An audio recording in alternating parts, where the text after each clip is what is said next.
Depression हा शब्द ना अतिशय सहज वापरला जातो. पण मला असं वाटतं, की त्याच्या खोलात जाऊन नेमकं डिप्रेशन काय आहे? त्याचे कसे परिणाम होतात? खरंच डिप्रेशन काय असतं? हे समजून घेणं गरजेचं आहे. अतिशय. प्रत्येकाला वाटतं, की मी डिप्रेस्ड आहे. हो, त्यामुळे ना तो असा गुळगुळीत झालेला शब्द आहे. खरं आहे. कसं आपल्याला हे समजता येईल, की डिप्रेशनला आपल्याला ओळखता येऊ शकेल?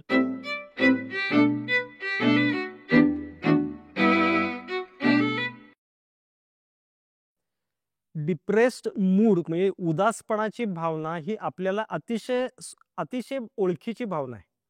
म्हणजे आपल्याला छोटे-मोठे ज्यावेळेला तोटे होतात कुठल्याही पद्धतीनं जिथं-जिथं आपल्याला लॉस आहे असं आपल्याला ज्यावेळेला पर्सीव्ह होतं, तर त्यावेळेला जाणवणारी भावना म्हणजे ही उदासपणाची भावना. मग आता परत हेल्दी उदासपणा आणि अनहेल्दी उदासपणा म्हणजे तो परत युस्ट्रेस आणि डिस्ट्रेस. म्हणजे परीक्षेमध्ये मला अपयश आलं, मला हळहळ वाटते. अरे मी आय फीलिंग डिप्रेस्ड. पण मग त्याच वेळेला मी जरी समजा शब्द डिप्रेस्ड असं वाटत असलं तरी माझी कृती काय आहे, की आता काय चुकलं हे बघतोय मी आणि पुन्हा फॉर्म भरतोय आणि मी पुन्हा अभ्यासाला लागतोय. तर हा आहे डिप्रेस मूड. म्हणजे जरी समजा मी शब्द डिप्रेस्ड आहे, मी संपलंय सगळं असं म्हणत असलो तरी प्रत्यक्षात कृतीमध्ये मला फक्त ती हळहळ आहे तिथं, की "अरे यार, मी पास झालो असतो तर बरं झालं असतं." पण जर समजा आता अनहेल्दी डिप्रेस्ड मूड असला, तर तो मी म्हणतो, की "नाही, मी फेल झालो तर मला काहीच जमणार नाहीये. मी असाच आहे. मला काही येतच नाहीये. ही एक्झाम सिस्टमच भयंकर बेकार आहे. मला शिक्षकांनी शिकवलंच नव्हतं. आता बहुतेक मी हा कोर्स सोडूनच देतो." तर हे झालं अनहेल्दी डिप्रेस्ड मूड. आणि हे जर समजा 15 दिवस चाललं, मला दिवसभर आता उदासपणा वाटायला लागलेला आहे. मला कुठल्या गोष्टीमध्ये इंटरेस्ट वाटत नाहीये. मला असं कॉन्सन्ट्रेशन होत नाहीये. माझी मेमरीवरती थोडेफार परिणाम व्हायला लागलेले आहेत. माझी झोप कमी जास्त व्हायला लागलेली आहे. माझ्या भुकेवरती परिणाम व्हायला लागलेला आहे. माझ्या डोक्यामध्ये सतत निगेटिव्ह विचार यायला लागलेले आहेत किंवा आता सगळं संपलं, आता संपलं, मी काहीतरी करून घेतो, असे टोकाचे विचार यायला लागलेले आहेत. तर ही सगळी लक्षणं 15 दिवस जर समजा टिकली, तर मग आता मला डिप्रेशन नावाचा आजार जडलाय असं आपण म्हणूया. म्हणजे इथं आपल्याला हा स्पेक्ट्रम मिळतो.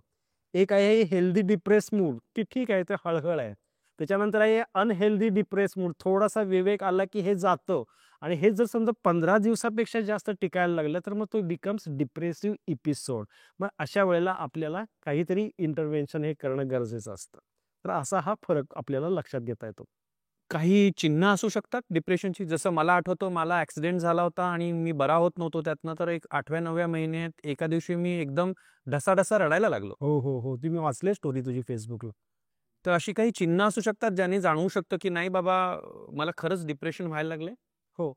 तर हा जो काय depressed mood, healthy depress mood आणि अनहेल्दी डिप्रेस मूड आणि डिप्रेशन मधला डिप्रेस मूड ह्याच्यामध्ये एक फरक असा असतो, की डिप्रेशन या आजारातला डिप्रेस्ड मूड जो असतो ना, तर तो अत्यंत दुखरा असतो. तो पेशंटला दुखत असतो आतमध्ये. तर तो एक आपल्याला लक्षात घेता येतो. त्याच्यानंतर प्रिव्हियसली प्लेजरेबल ॲक्टिव्हिटीज म्हणजे आधी मला मित्रांच्यामध्ये बसायला आवडायचं, आधी मला सिनेमाला जायला आवडायचं, आधी मला फिरायला आवडायचं, आधी मला कुकिंग आवडायचं. तर त्यातला आनंद, त्यातला रस कमी व्हायला लागतो. म्हणजे एक म्हणजे उदासपणाची भावना, सतत दुखरा उदासपणा, रस आधी असलेल्या गोष्टींच्यातला रस माझा कमी व्हायला लागलाय. माणूस कोशात जातो. त्याच्यानंतर सोशल विड्रॉवल म्हणजे लोकांच्यामध्ये मिसळायला नको वाटायला लागतं. आपलं आपण राहावं, अंधारात बसायला लागतात माणसं. डोक्यामध्ये नकारात्मक विचार यायला लागतात. डोक्यातले नकारात्मक विचार कसे असतात, की मी बाद आहे, जग बाद आहे आणि माझं भविष्य पण बाद आहे. अशा या 3 पातळ्यांच्यावरती सगळं वाईट आहे, वाईट आहे, वाईट आहे. असं काळाकुट्ट असा अंधार पसरल्यासारखं व्हायला लागतं. म्हणजे कित्येकदा ह्याला आम्ही वर्णन करून सांगताना कसं सांगतो, की दिसताना माणसाचं काम व्यवस्थित चाललेलं दिसतं. पण कधीतरी आपण ब्रेक दाबून गाडी चालवताना जो फील असतो ना, तर तो फील त्या लोकांना असतो. म्हणजे दिसताना त्रयस्थ माणसाला दिसताना ह्याचं चाललंय सगळं. हां, उठतोय, कामाला जातोय, येतोय, झोपतोय. पण हे सगळं त्याला करताना खूप ती ब्रेक दाबलेली गाडी त्याला चालवण्याकरता त्या इंजिनवरती भयंकर लोड येत असतो. सगळ्यातली मजा निघून गेलेली असते, झोप कमी झालेली असते, भूक कमी झालेली असते किंवा वाढलेली असते. आणि मग हे अगदी जास्त वाढायला लागलं, की मग हे सगळं ही यातना संपवून टाकावी असं त्या म्हणजे काय मग त्या आपल्याकडं सुरेश भटांच्या त्या ओळी आहेत, की जगण्याने केली मरणाने केली सुटका, जगण्याने छळले होते. ते तसं त्या डोक्यामध्ये यायला लागतं, की बाबा मरण हा पर्याय त्यातल्या त्यात कमी त्रासाचा आहे, तर त्यामुळे तो मी पर्याय घेतो. असं इथपर्यंत त्यांचं ते थिंकिंग जायला लागतं. तर ह्या अशा पद्धतीनं आपल्याला हा डिप्रेशनचा आणि कालावधी 15 दिवसांच्या पेक्षा जास्त, अशा पद्धतीनं तो डिप्रेशनचा आजार आपल्याला ओळखता येऊ शकतो. सो जो माणूस नियमित लोकांमध्ये मिळून मिसळून राहतो आहे, तो एकदम अलिप्त राहायला लागला. अ, जो माणूस हसत खेळत जोक्युलरली राहतो आहे, तो एकदम शांत शांत राहायला लागला.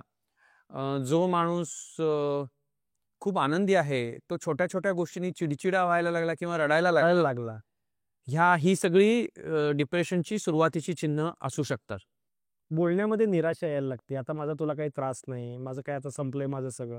बोलण्यामध्ये निराशा डोकावायला लागते आणि हसला तरी त्या माणसाच्या चेहऱ्यावरचा जो काय लाईट आहे, आधी जर समजा एकदम मोठा हॅलोजन लॅम्प लागत असेल, तर तो हसला तर तो फक्त 0चा लॅम्प लागतो आणि लगेच विझतो.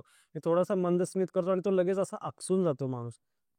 आणि हे डिप्रेशन जर जास्त कालावधीसाठी राहिलं तर ते धोकादायक ठरू शकतं. हे टोकाचे नकारात्मक विचार यायला लागतात, नातेसंबंधांच्यावरती परिणाम व्हायला लागतात, एकंदरीत जगण्याची गुणवत्ता कमी होऊन जाते. म्हणजे एकंदरीत जगणं हे सगळं नरक वाटायला चालू होतं.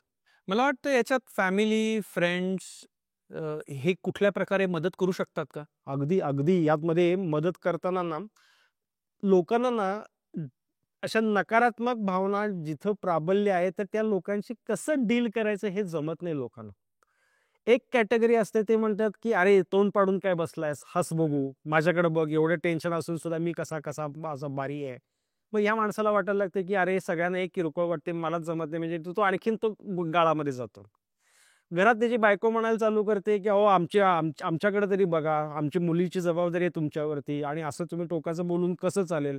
मग या माणसाला वाटायला लागतं, की मी फक्त माझाच विचार करतो, बायको पोरांचा विचार करत नाही, म्हणजे मी किती स्वार्थी आहे. म्हणजे अशा बोलण्यानं त्या माणसाचा एकटेपणा आणखीन वाढायला लागतो. त्याच्यापेक्षा यांच्याशी बोलताना कसं बोलावं, की तुमची भावना मला समजते. समजते याचा अर्थ असा नव्हे, की पटते आहे. हां, तू तशा पद्धतीनं विचार केलास तर उदास वाटणं हे अतिशय स्वाभाविक आहे, ते मला समजतंय. या सगळ्या प्रकारामध्ये मी तुझ्या सोबत आहे. परत हे सोबत आहे म्हणताना खरोखर राहणार असला तर म्हणा, नाहीतर सोबत आहे म्हणायचं आणि नंतर परत आता त्या उदास माणसाची काय बोलायचं म्हणून परत फोन नाही करायचा असं नका. खोटं-खोटं आश्वासन नाही. तर मी तुझ्या सोबत आहे. लेट्स थिंक आपण ह्याच्यावरती काय मार्ग काढू शकतो याचा आपण दोघं मिळून विचार करूया. ह्या अशा पद्धतीनं जर समजा त्याला सोबत हवी असते, मायेची एक फुंकर हवी असती किंवा काहीतरी त्याला ऊब हवी असते किंवा आम्ही तुझ्या सोबत आहोत अशी त्याला एक थोडासा तो दिलासा हवा असतो. इथं आपल्याला त्या पेशंटची ट्रीटमेंट करणारा थेरपिस्ट व्हायचं नसतं, की ह्या सगळ्या त्रासामध्ये मी तुझी सोबत आहे एवढं जरी समजा त्याला आपण सांगितलं तरी सुद्धा त्याला खूप त्याचं दुःख हलकं होतं. मी असं बघितलेलं आहे, की अशा प्रकारचे संवाद जेव्हा घरी होतात, की कोणीतरी आपल्याशी येऊन बोलतं, आपण त्यांचं ते सगळं ऐकून घेतो आणि हेच म्हणतो, की "अरे, मी तुझ्या सोबत आहे, तुझ्या भावना मला समजतायत." मला असं वाटतंय, की आपण थोडीशी यातल्या तज्ञ माणसाची मदत घेऊया. इथे हा संवाद तुटतो. तर मला वैयक्तिकरित्या हा कायम चॅलेंज फेस झालेला आहे, की जेव्हा मी असं प्रपोज करतो, तेव्हा खरं तर हां, ठीक आहे म्हणून समोरच्या व्यक्तीने आपण तज्ञ माणसाकडे जायला पाहिजे. पण तो मग व्यक्ती मला टाळायला लागतो. खरंय, खरंय. मनोविकार तज्ञ किंवा सायकियाट्रिस्ट हा शब्द लोकं अंगावरती पाल पडल्यासारखा झटकून टाकतात. हे होतं हे मान्य आहे. पण माझा माझा तुम्हाला सल्ला आहे, की तुम्ही ना वेगळ्या-वेगळ्या लोकांशी बोलता, की ह्या विषयावरती. तर त्याच वेळेला वेगळ्या-वेगळ्या लोकांची यातनं बाहेर पडण्याकरता मतं काय हे तुम्ही विचारता. तर तसाच एक रिसर्च म्हणून या माझ्या प्रॉब्लेमबद्दल सायकियाट्रिस्टचं काय म्हणणं आहे? या माझ्या म्हणण्याबद्दल विवेकनिष्ठ विचार पद्धती काय सांगते? एक त्यांचा काय टेक आहे याचा अभ्यास करायला काय हरकत आहे? बऱ्याचदा आपल्याला आपल्याला भेटणारे श्रीकृष्ण दरवेळेला शहाणे असतात असं नाही. काही-काही श्रीकृष्ण म्हणतात, "अरे 90 मार बरं वाटेल." तर त्यामुळं आजकाल श्रीकृष्णाच्या शहाणपणावरती सुद्धा प्रश्न येतो. तर त्यामुळं आपण या सगळ्या मला होणाऱ्या भावनिक त्रासाबद्दल मानसशास्त्राचं काय मत आहे बाबा? मला पटतंय काय बाबा ते? हा एक आपण एक एक अजून एक अल्टरनेटिव्ह आपण बघायला पाहिजे. असं माझं सगळ्या व्ह्यूअर्सना हे माझं आव्हान आहे. माझं सगळ्या व्ह्युअर्सना हे पण आव्हान आहे, की जेव्हा अशा प्रकारचा कुठला कल्लोळ डोक्यात माजलेला असेल ना, तेव्हा तो स्वतःपाशी ठेवू नका. हां, कमीत कमी कोणाशी तरी तो मांडा. बरोबर. जेव्हा तुम्ही त्याला वाट द्याल, तेव्हा कदाचित आपण थोडेसे त्यातनं बाहेर पडू. मग मला तर आता आजकालच्या काळात हेही जाणवतं, की बरेचसे सल्ले हे ऑनलाईन सुद्धा अवेलेबल आहेत. आपण जर आपल्याला उठून तिथे जाण्याची भीती वाटत असेल, रिझर्वेशन वाटत असेल, तर कमीत कमी सुरुवातीला हं. सुरू करताना ह्या मदतीला ऑनलाईन तरी घेऊ शकू. अगदी फोन करू शकतो. कितीतरी येतात टेलिफोन लाईन्स उपलब्ध आहेत. मैत्र नावाची टेलिफोन लाईन आहे किंवा असे टेलिफोन लाईन्स आहेत. एक फोन करून बोलून तरी बघा. सायकॉलॉजीचा, सायकॅट्रीचा ह्या विषयावरती काय टेक आहे, भूमिका काय आहे, हे समजून घ्यायला अजिबातच हरकत नसावी. म्हणजे डिप्रेशन हा कुठल्याही प्रकारे कमकुवतपणा नाही किंवा ती जी परिस्थिती आहे, ती परिस्थिती बदलणं शक्य असतं. आपल्याला त्या परिस्थितीला हाताळताना अडचणी येत असतील, तर नेहमी मदतीचा हात घेतला, तर तो आपल्याला फायद्याचाच ठरू शकतो, असं आपण या ठिकाणी म्हणू शकतो. आणि डिप्रेशन तर हे भयंकर कॉमन आहे. जागतिक आरोग्य संघटनेनं 21वं शतक हे नैराश्याचं शतक असेल म्हणून सांगितलंय. म्हणजे आकडेवारीमध्ये जर समजा सांगायचं झालं तर दर 4 एकाला आयुष्यातल्या कुठल्या ना कुठल्या तरी टप्प्यावरती डिप्रेशन नावाच्या नुसत्या भावनेचा नव्हे, डिप्रेशन नावाच्या आजाराचा सामना करायला लागेल. इतकी दारुण आणि भयावह परिस्थिती आहे. चांगल्या प्रकारे बघायचं तर म्हणजे हे नॅचरल आहे, कोणालाही होऊ शकतं हां. आणि त्याची ट्रीटमेंट करा. ट्रीटमेंट उपलब्ध आहे. ट्रीटमेंट उपलब्ध आहे. त्याला निश्चित असा मार्ग आहे. आणि प्रत्येक वेळेला ट्रीटमेंट म्हणजे काही गोळ्या औषधच असतील असंही नाही. असं नाही. मी असं ऐकलेलं आहे, बऱ्याच मोठ्या माणसांच्या तोंडून ऐकलेलं आहे, की एक थेरपी हो. नावाचा प्रकार असतो. हो. तर थेरपी या विषयाला हात घालूया का?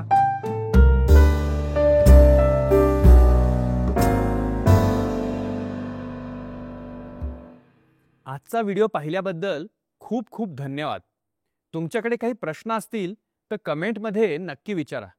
तुम्हाला हा व्हिडिओ आवडला असेल, उपयोगी वाटला असेल तर नक्की लाईक करा, शेअर करा आणि सबस्क्राईब करा.